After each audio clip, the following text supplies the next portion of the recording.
Telangana scribe నడిపినట్ట చెప్పండి. Telangana scribe లో వచ్చే ఒక్క వార్త అన్న శాంటిటీ ఉంటదా? మీరు నడుపుతున్నది, మీరు దొంగతనంగా నడుపుతున్నది, వెనక నుంచి నడుపుతున్న తెలంగాణ స్క్రైబ్ గురించి ప్రపంచానికి తెలియదా, ప్రజలకు తెలియదా? మీరు తెలుగు స్క్రైబ్ గురించి మాట్లాడేమన్నట్టు ఇది కాదు. నేను మీరు దొంగ ఓట్లు వేసిండ్రు అని చెప్పేదానికి, ఇగో దొంగ ఓట్లు వేయడానికి ఇగో నేను ఉదాహరణలతో సహా చూపిస్తా. ఇగో నేను ఎవిడెన్స్ చూపిస్తున్నా. మీరు ఇగో చిన్న చిన్న పిల్లలతో దొంగ ఓట్లు వేయించారు చూడండి, కావలిస్తే చూడండి కదా. నేను వీడియో పంపించాలా, మీ నంబర్ పంపించండి, నేను పంపిస్తా. మీరు చూడండి మేడం, చిన్న పిల్లలు, ముస్లింస్ నలుగురు పిల్లలు ఉన్నారు, అదే విధంగా ముస్లిం మహిళలు ఉన్నారు, ఏడానికి పోయిండ్రు. మీరు దొంగ ఓట్లతో గెలవలేదు అని చెప్పండి. అదే విధంగా మాకు ఓట్లు పడతాయని అనుకున్న ఓట్లని మీరు పడకుండా ఎట్లా చేసినా కూడా మా ఏజెంట్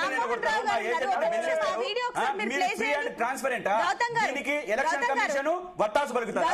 పోలీసులు మీకు వత్తాసు పలుకుతారా? మీ ఎలక్షన్ మీరు కంటోన్మెంట్ లో లాగా ఎందుకు ఫ్రీ అండ్ పార్టిసిపేట్ చేయలేదు, ఎందుకు ఫైట్ చేయలేదు? ఈ రోజు అట్లా ఫైట్ చేయకుండా ఈ రోజు దొంగతనంగా ఓట్లు వేసినంత మాత్రాన మీరు మీ విజయం అయిపోతుందా? మీరు ఫేక్ ఓట్లతో, దొంగ ఓట్లతో, రిగ్గింగ్ తోని, రౌడీయిజం తోని మీరు గెలిచారు కాబట్టి మీరు నైతికంగా ఈ రోజు ఓడిపోయినరు. మీ నైతిక విజయం మాది, మీకు సంతోషం లేదు. మీ గాంధీ సంబరాలు ఏవైతే ఉన్నాయో ఈ సంబరాలలో ఎవరు ఆత్మాభిమానంతో వాళ్ళు సొంతగా సంతోషంగా ఎవరు కూడా డాన్స్ చేయట్లేదు. వాస్తవాలు ఒక్క నిమిషం, మీకు ఇందాక టైం ఇచ్చాను. ఆయన ఒకసారి ఆయన వర్షన్ ఎందుకు చెప్పనివ్వండి దయచేసి. ఆగండి, ఒక్క నిమిషం ఆగండి. ఆయన పాయింట్ చెప్పనివ్వండి, తర్వాత మీరు డిఫెండ్ చేసుకోండి. నిజంగానే చాలా వీడియోలు బయటకు వచ్చాయి, ఇవన్నీ వాటికి ఏం చెప్తారు? మీ ఎక్స్ప్లెనేషన్ ఏంటి? అక్కడికే వస్తున్నా. సి లిజన్, నేను ఏమంటున్నాను, నిన్న కౌంటింగ్ జరిగింది, సర్టిఫికేట్ ఇచ్చేసిండ్రు. ఓకే, నేనేమంటున్నా, you have to understand electoral process. Okay, మీకేమైనా అభ్యర్థనలు ఉంటే 6 నెలల వరకు మీ దగ్గర టైం ఉంది. కోర్టుకి పోండి, ఎలక్షన్ కమిషన్ వినట్లే కదా మీ మాట. కోర్టుకి పోండి, కోర్టులు ఉన్నాయి, కోర్టుకి పోండి, ఫైల్ చేయండి, సీసీటీవీ ఫుటేజ్ అక్కడ ఇవ్వండి.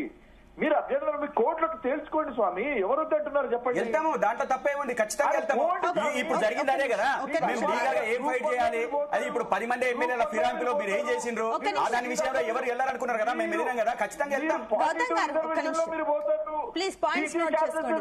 మీకు అలవాటు కాబట్టి పోండి. మీరు నుమన్ గారు ఒక్క నిమిషం మీరు అలాగే ఉండండి, నేను ఈ పాయింట్ ఒకసారి క్లారిటీ తీసుకుంటాను, అలాగే ఉండండి. విజయ్ గారు, సో వర్షన్స్ వింటున్నారు, దొంగ ఓట్లు పడ్డాయి, వీడియోలు ఉన్నాయి, మా దగ్గర ప్రూఫ్లు ఉన్నాయి, వీళ్ళు మా దగ్గర కూడా ప్రూఫ్లు ఉన్నాయని చెప్పేసి అటు కాంగ్రెస్ అంటుంది. ఏంటి అసలు నిజంగానే ఈ విషయంలో జరిగినాయంటారా? ఒక్క నిమిషం చెప్పండి విజయ్ గారు.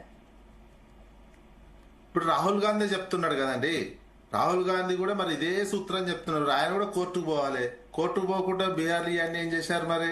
అది వెబ్ కాస్టింగ్ బయట పెట్టమని డిమాండ్ అదే కదా, లోపల వీడియోలు ఎలక్షన్ కమిషన్ తీస్తున్నటువంటి వీడియోలు బయట పెట్టమని రాహుల్ గాంధీ ఇప్పుడు నుమన్ గారు అంటున్నది ఏదైతే ఉన్నదో కోర్టుకు పోండి అని, మరి మీరు కూడా కోర్టుకు బీహార్ లో కోర్టుకు పోండి, పార్లమెంట్ ఎన్నికల విషయంలో కోర్టుకు పోండి.